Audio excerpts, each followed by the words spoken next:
अस्सलाम वालेकुम। तो इस सेक्शन में मैं आपको बताऊंगा मेडुला के बारे में कि मेडुला हमारे पास इसके एक्सटर्नल और इंटरनल फीचर्स जो हैं वो क्या क्या होते हैं। मेडुला जैसे कि आपको मैंने पिछली वीडियो में बताया कि मेडुला हमारे पास ब्रेन स्टेम का सबसे इन्फीरियर वाला पार्ट होता है, ठीक है। उसके बाद पोन्स, फिर मिड ब्रेन स्टार्ट होता है, ठीक है। इसके अलावा मैंने आपको पिछली वीडियो में ये भी बताया था कि हमारे पास कौन कौन सी नर्व जो है वो मेडुला से अराइज हो रही थी। सारी की सारी पिछली वीडियोज़ में जो है वो मैंने बता दी, इसमें नहीं बता रहा क्योंकि वीडियो लंबी ना हो। तो अब हम इसमें रफली से एक्सटर्नल स्ट्रक्चर की बात कर लेते हैं, एक्सटर्नल फीचर्स की बात कर लेते हैं मेडुला के। हमारे पास एक्सटर्नल फीचर में मेडुला में क्या क्या होता है, ठीक है। ये जो आपको बड़ा सा देख रहे हैं हमारे पास पॉन्स हैं, और नीचे वाला ये जो हमारे पास एक सिलेंडर शेप का ये हमारे पास होता है मेडुला, ठीक है। इन दोनों के दरमियान हमारे पास जो है एक ये जंक्शन बना है जिसको हम पोंटो मेडुलरी जंक्शन बोलते हैं। ये जो हमारे पास ब्लैक ब्लैक दिखाई दे रहा है आपको, ये वाला ये सारा पोंटो मेडुलरी जंक्शन होता है। तो इसके बीच में से हमारे पास भी जो है कुछ नर्व्स दिखाई दे रही हैं जो कि हमारे पास अराइज हो रही है। इसके बाद हमारे पास मेडुला जो है ये सामने हमारे पास दो स्वेलिंग्स दिखाई दे रही हैं। हमारे पास मेडुला की स्वेलिंग्स होती हैं जिनको हम पैरामिड्स बोलते हैं, ठीक है। इन पैरामिड्स ये जो है हमारे पास ये स्वेलिंग्स इस वजह से क्योंकि इसमें से हमारे पास डिसेंडिंग ट्रैक्ट जो है वो रन कर रहे होते हैं, जिनको कॉर्टिको स्पाइनल ट्रैक्ट जो हमारे पास डिसेंडिंग ट्रैक्ट होता है उसके बड़े बड़े बंडल्स होते हैं। जब वो बंडल एक जगह एग्रीगेट हो जाएंगे तो वो हमारे पास जो है वो एक इस तरीके से स्वेलिंग की शक्ल इख्तियार कर लेंगे, तो जिसकी वजह से हमारे पास जो है ये स्वेलिंग्स बन जाती है जिनको हम पैरामिड्स बोलते हैं, ठीक है। इसके बाद इन स्वेलिंग्स के बाद हमारे पास एक और स्वेलिंग्स होती हैं नीचे, ये जो हमारे पास दिखा हुआ ऑलिव्स की स्वेलिंग्स होती हैं।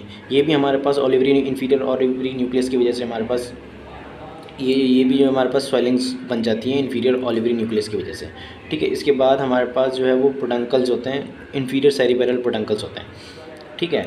अच्छा, सेरिबेलर पोडंकल्स जो हैं ये हमारे पास पूरे ब्रेन स्टेम को जो है वो सेरिबेलम के साथ जोड़ते हैं, ठीक है। पूरे ब्रेन स्टेम को सेरिबेलम के साथ जोड़ेंगे। फॉर एग्जांपल हम यहाँ देख लेते हैं जो हमारे पास पोडंकल्स हैं वो भी 3 तरीके के होते हैं, सुपीरियर, मिडल और इन्फीरियर। जो सुपीरियर वाला होता है, सुपीरियर सेरिबेलर पोडंकल्स, वो सबसे ऊपर होगा तो वो मिड ब्रेन को जोड़ेगा सेरिबेलम के साथ। मिडल सेरिबेलर पोडंकल्स जो है वो पोन्स को जोड़ेगा सेरिबेलम के साथ, और इन्फीरियर सेरिबेलर पोडंकल्स जो है वो मेडुला को जोड़ेगा सेरिबेलम के साथ, ठीक हो गया।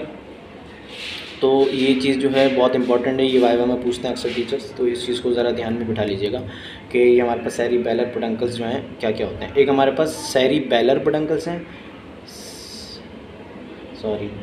सेरिबेलर पोडंकल्स, और एक होता है सेरिब्रल पोडंकल्स, ठीक है। ये दोनों अलग अलग होते हैं। ये हमारे पास सेरिब्रल जो है ये हमारे पास मिड ब्रेन में होता है, और सेरिबेलर जो है ये हमारे पास कनेक्शन होता है बिटवीन ब्रेन स्टेम और सेरिबेलम के साथ, ठीक हो गया। अब मैं बात कर लेता हूँ नर्व्स की कि कौन कौन सी नर्व जो है वो मेडुला से कहाँ से अराइज हो रही होती हैं, ठीक है। अच्छा, एक और बात मैं बताना भूल गया कि हमारे पास ये जो पैरामिड्स है इन दो ये जो हमारे पास पैरामिड्स है ये दो पैरामिड जो सेपरेट हो रहे होते हैं एंटीरियर मीडियन फिशर के थ्रू, ठीक है। ये हमारे पास एक बीच में एक लाइन होती है जिसकी वजह से हमारे पास दो पैरामिड जो है वो सेपरेट हो रहे हैं, और इस लाइन को हम कहते हैं एंटीरियर मीडियन फिशर, ठीक हो गया। तो अब हम नर्व्स की बात कर लेते हैं। नर्व में हमारे पास जो है ये पैरामिड्स और ऑलिव्स के दरमियान हमारे पास एक नर्व निकल रही होती है 12th cranial nerve, hypoglossal nerve. ये जो हमारे पास बड़ी बड़ी रूटलेट नज़र आ रही हैं सारी की सारी हमारे पास जो है वो हाइपोग्लॉसल नर्व की रूटलेट्स होती हैं, ठीक है। इसके अलावा हमारे पास 12th क्रेनियल नर्व की मैंने आपको बताया था कि 9th से लेके 12th क्रेनियल नर्व जो है सारी की सारी जो है मेडुला से निकल रही होती हैं। तो 12th तो हो गई, अब बाकी बची 9, 10, 11। अच्छा, 9, 10th और 11th 9, 10th और 11th जो है ये हमारे पास निकल रही होती हैं। जैसे मैंने आपको बताया ना, ऑलिव के बाद हमारे पास एक और स्वेलिंग्स होती है जिसको हम कहते हैं इन्फीरियर सेरिबेलर पोडंकल्स, ठीक हो गया। अच्छा, इन्फीरियर सेरिबेलर पोडंकल्स और ऑलिव्स के दरमियान हमारे पास जो है ये 9, 10th और 11th निकल रही होती है। 9th जो है हमारे पास ग्लॉसोफेरेंजियल, 10th जो है वो वेगस, और 11th जो है ये हमारे पास हो गई एक्सेसरी वेगस, और ये हमारे पास हो गई हाइपोग्लॉसल, ठीक हो गया। तो ये हमारे पास जो है नर्व की डिस्ट्रीब्यूशन होती है पूरे मेडुला में। अच्छा, ये इसका एंटीरियर व्यू था मेडुला का। अब हम बात करेंगे नेक्स्ट पार्ट में बात करेंगे हम पोस्टीरियर व्यू की।